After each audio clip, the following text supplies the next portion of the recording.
So within the interpersonal interaction, identification, and connections framework, I believe that the neighborhood that surrounds Harper High School falls into the category of an anomic neighborhood. There is little sense of a supportive community, and the kids who go to Harper live in an almost constant state of fear of getting shot. They don't spend time outside and are all affiliated with gangs, which are basically assigned based on what block someone lives on. They all walk to and from school together as a means of protection, usually in the middle of the street, because it gives them a broader view of what's going on around them. Because of this heightened state of fear, neighborhood members rarely leave their homes. This would make it very hard to form a community based on interpersonal interaction and support systems. It's basically a community that lives in survival mode and can't get beyond that. The story is centered around Harper High School, but it also seems that the school alone is the only source of support for many of the kids in the neighborhood. It seems like the idea of gangs in this area is less about achieving social connectedness and more about being the only source of protection and survival. There's a sense of identity within this, however, it is not a chosen identity and doesn't seem to offer a support system. The staff of Harper don't mention any supportive resources outside of the school in which they can point students to.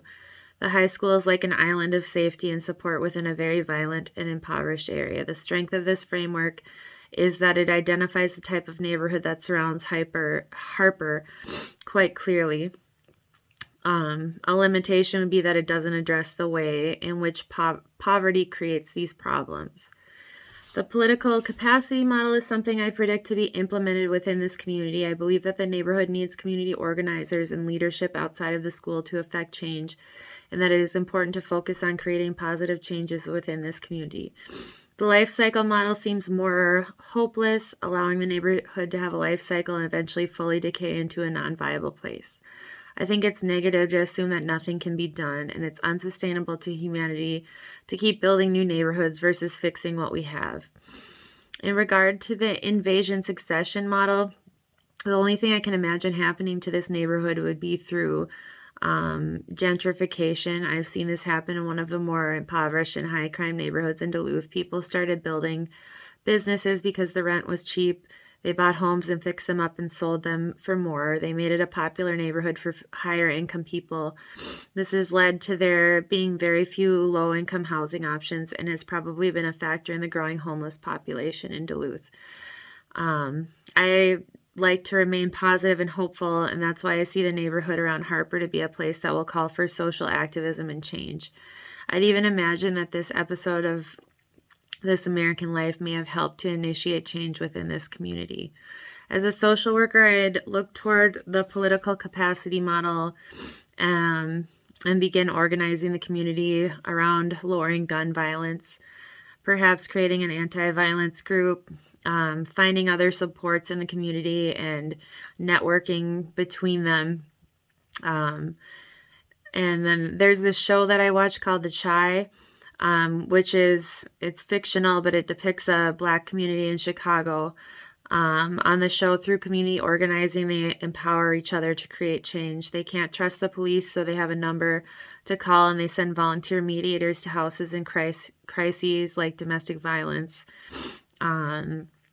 They support each other's businesses, and they're very connected. They try to strengthen their neighborhood and empower it. So as a social worker, the goal would be to assess the strengths in the neighborhood and build on them. It would involve creating a sense of community, getting to know neighbors, finding common interests and goals, and commitment to ending gun violence. It would also have to work with the government on gun legislation. I wonder why it's okay for somebody to purchase a hoard of guns like that, and that should be a red flag in states like Indiana, where a lot of the guns going into Chicago come from.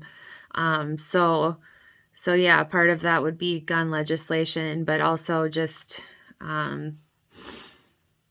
creating a more supportive community, through community organizing and empowering the community.